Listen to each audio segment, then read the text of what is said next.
माननीय मुख्यमंत्री महाराष्ट्र राज्य तसेच माननीय पालकमंत्री रत्नागिरी जिल्हा यांच्या मार्गदर्शनामध्ये महाराष्ट्र अंमली पदार्थ मुक्त करण्यासाठी महाराष्ट्र पोलिसाचे जे धोरण आहे त्या धोरणांतर्गत 31 तारखेपासून 3 तारखेपर्यंत रत्नागिरी पोलिसांनी अंमली पदार्थ विरुद्ध आपला एक कारवाया केलेल्या आहेत।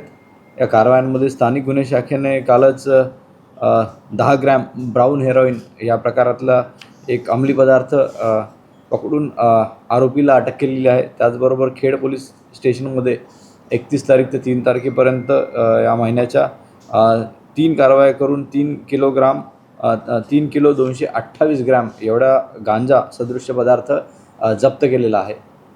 याची किंमत अंदाजे स्थानिक गुन्हे शाखेने जप्त केलेल्या ब्राऊन हेरोईनमध्ये त्याची किंमत अंदाजे 67,500 रुपये आहे आणि जो गांजा खेड पोलीस स्टेशन अंतर्गत जप्त केला गेलेला आहे त्याची किंमत टोटल 46,111 रुपये आणि टोटल जे मुद्देमाल आम्ही सीज केलेला आहे खेड पोलीस स्टेशन अंतर्गत या तिन्ही कारवायांमध्ये तो आहे 2,36,711। यामध्ये सर्व आरोपी अटक करण्यात आलेले आहे।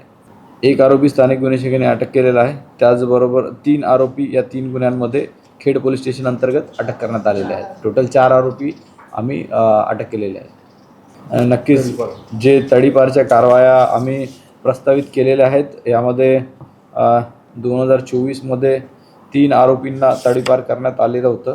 त्याचबरोबर सन 2025 5 आरोपींना NDPS कायद्याखाली गुन्हे दाखल असल्यामुळे 5 आरोपींना तडीपार करण्यात आलेलं होतं। त्याचबरोबर 12 आरोपी आहेत NDPS कायद्याअंतर्गत ज्यांना ज्यांचा तडीपारीचा प्रस्ताव जे वेगवेगळ्या स्तरावर तो सुरू आहे आणि लवकरच त्यावर कारवाई होईल। ब्राऊन हेरोईनचा जो माल होता प्राथमिकदृष्ट्या मुंबई इथून येत होता आणि हा गांजा जो आम्ही जप्त केलेला आहे त्याबद्दल पुढील माहिती घेऊन आम्ही तपास करत आहोत।